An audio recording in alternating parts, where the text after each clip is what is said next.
Welcome back to the Daily Mastermind. My name is George Wright III with your daily dose of inspiration, motivation, and education for Monday, August 10th, 2020. I hope you're having an amazing week so far. Today I want to talk to you about, and this week I'm going to get into a little bit more detail, but today I want to talk to you about why we do what we do. You know, the 6 core human needs that Tony Robbins talks about. Have you ever wondered why we do the things that we do? Now, of course, our thoughts and emotions shape our behaviors and the results that we have in life. But what really influences our conscious and unconscious thoughts on a day-to-day basis? I put a lot of thought into this over the last week. And, you know, I know we've discussed many different influencing factors that contribute to our lives. And we've even talked about ways to influence and change your behaviors and results. But today I want to talk to you about identifying what really truly affects your life on a deeper level. And this is this topic of the 6 core human needs by Tony Robbins. Now, many of you may be aware of Abraham Maslow. He was an American psychologist who studied and documented human needs and behavior. He developed a well-known theory of human behavior called Maslow's hierarchy of needs. And the most basic of these needs, which influence our behavior, are food, the need for shelter, safety, those kind of things. And then there's a higher level of needs like love and self-esteem and personal growth, in order to achieve this level of self-actualization and happiness in life that he talks about. And these are the main influencing factors in our behavior. As a result, these influence and create the results that we achieve in life. But Tony Robbins went on to further develop this concept in what he calls the 6 core human needs. And he's become really well known for this training because it's literally impacted thousands of people throughout the world during his career.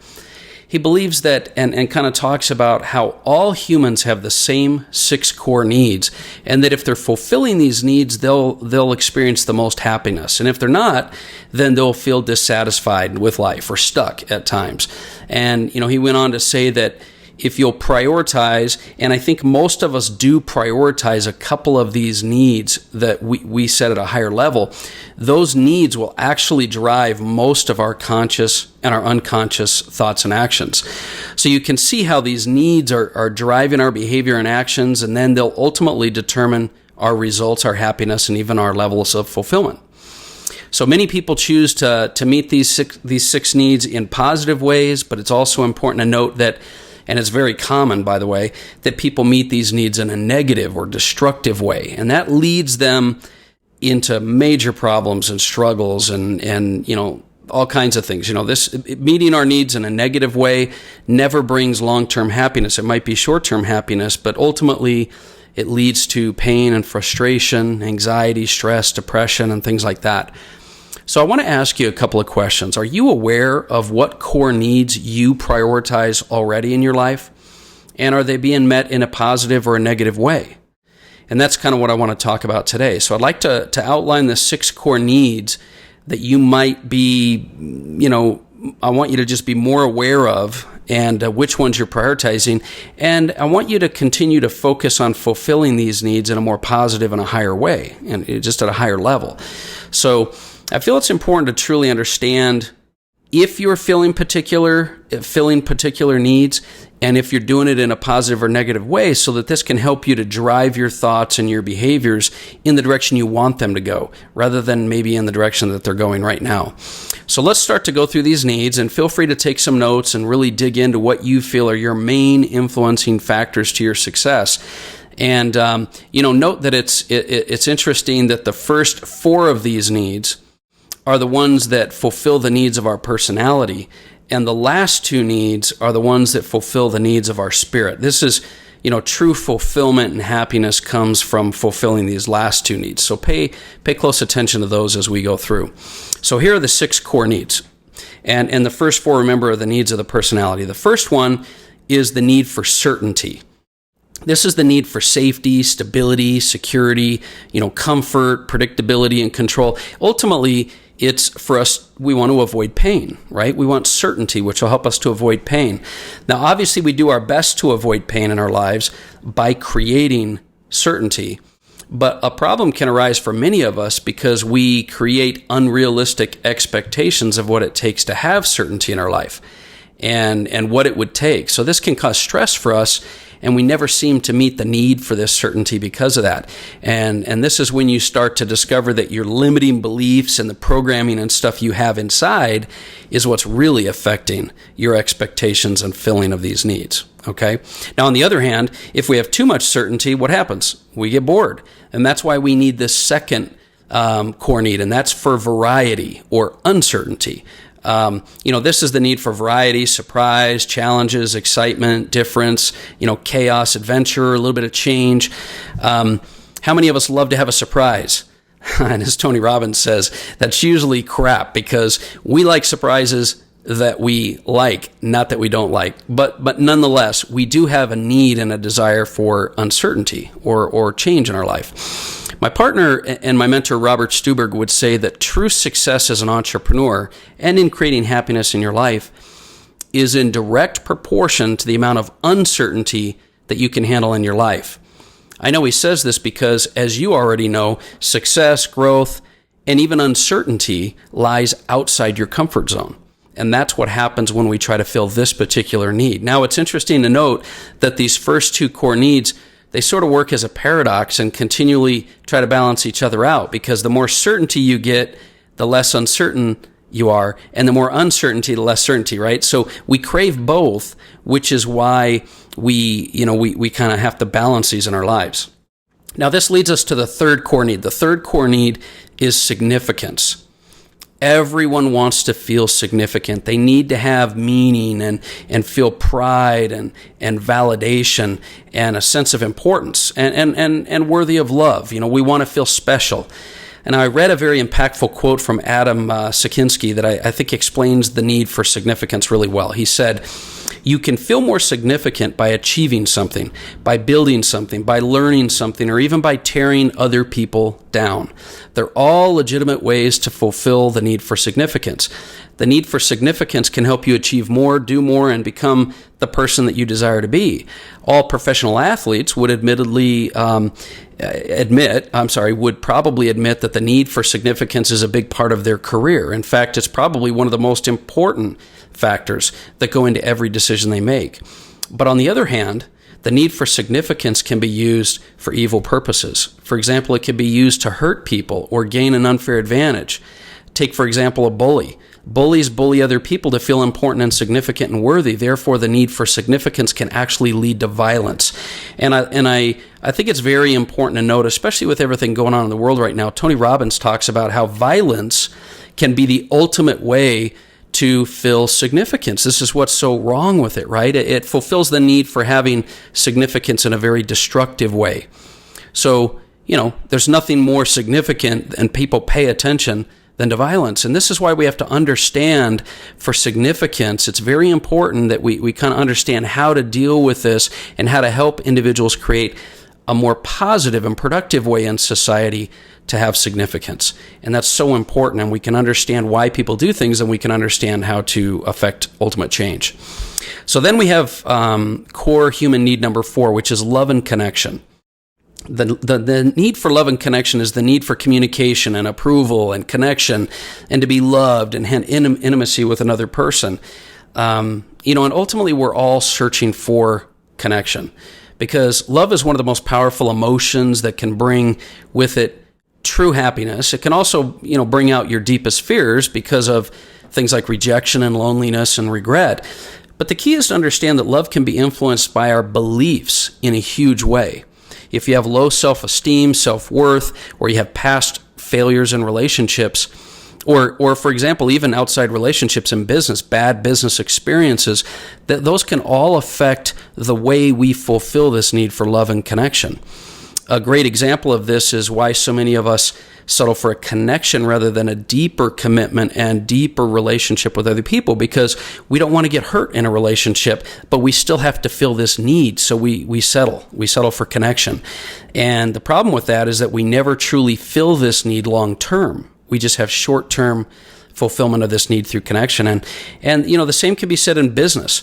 If you're untrusting or unwilling to risk or to work with individuals because you're untrusting of people, it holds you back from your goals. Even though you might create some short-term wins, the long-term ultimate wins elude you, right?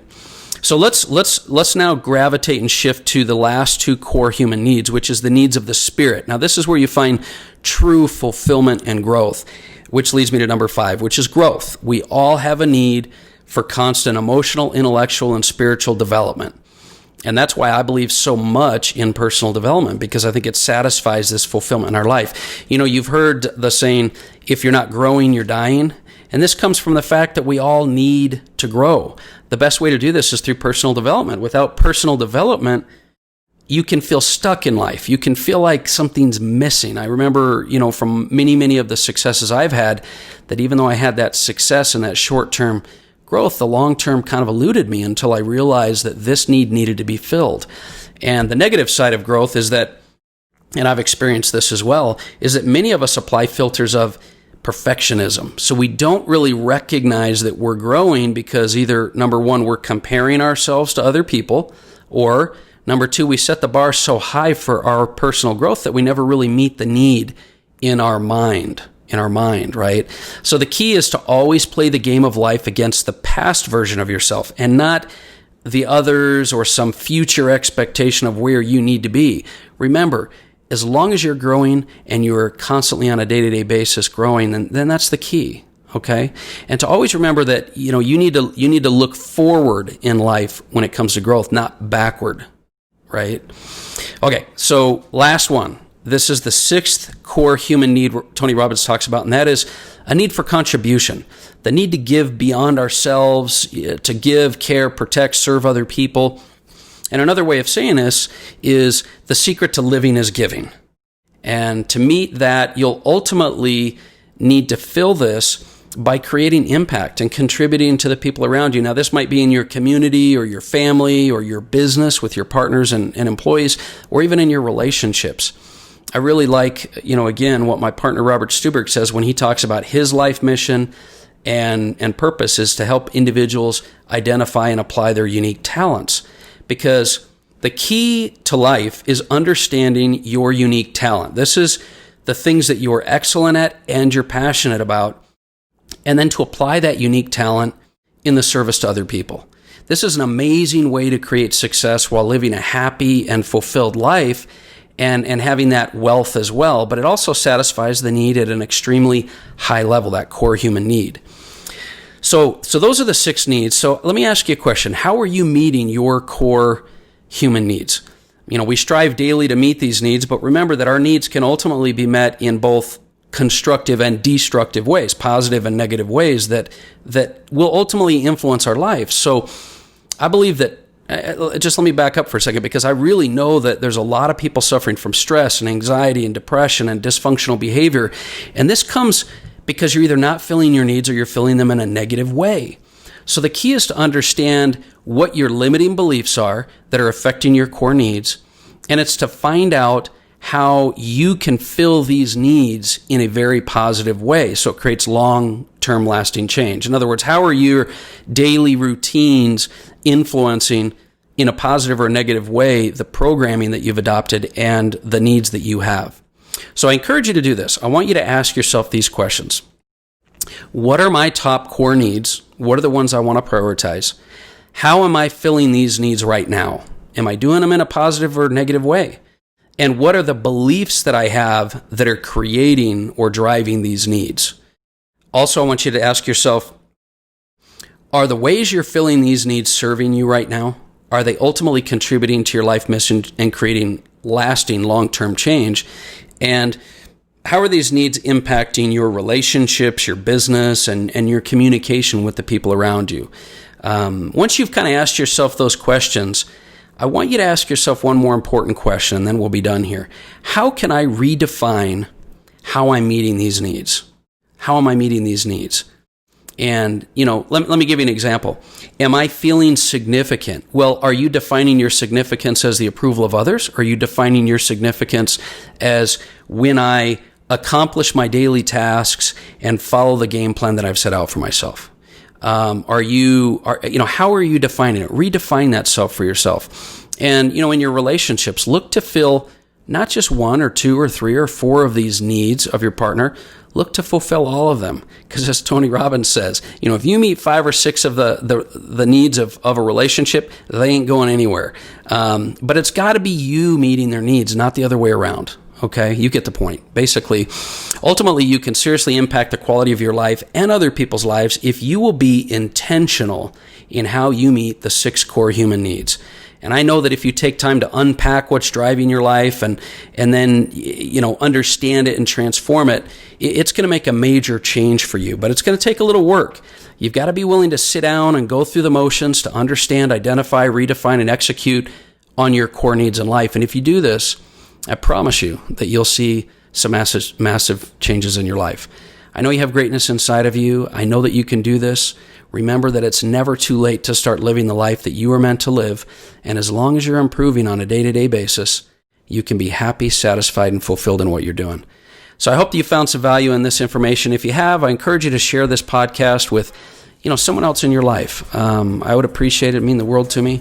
And I hope you have an amazing day and a great week, and I'll talk to you more tomorrow. Once again, this is George Wright III, and this has been The Daily Mastermind. Have a great day.